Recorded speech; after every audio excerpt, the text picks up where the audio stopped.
L'Europe annule la fin des véhicules thermiques pour 2035, vous avez vu passer l'info, c'est génial.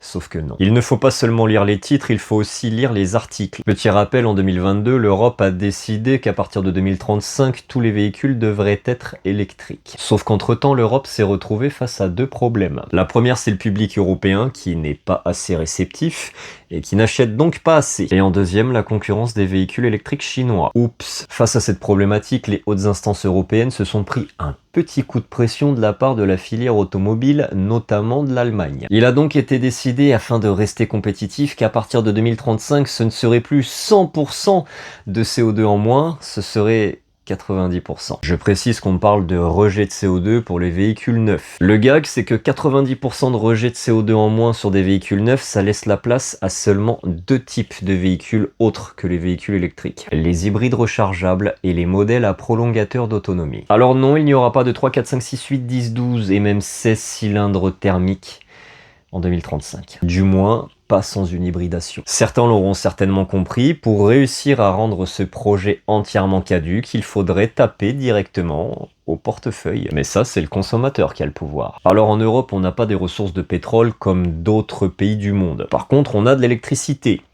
Si on faisait pas n'importe quoi avec. Alors au-delà de limiter les rejets de CO2, c'est aussi pour gagner un peu notre indépendance. J'ai déjà lu plusieurs fois cet argument et je le trouve assez pertinent. L'Europe veut promouvoir également une nouvelle catégorie de véhicules de type M1E avec des batteries qui elles-mêmes sont fabriquées en Europe. Le but étant de rapporter de super crédits carbone aux constructeurs. Make Europe Great Again. Pour tous ceux qui ne sont pas réceptifs à ce Made in Europe, investissez dans du thermique, gardez-le bien au chaud. Le plus longtemps possible. Préparez-vous, la dystopie de vos jeux vidéo ou films préférés se dessine.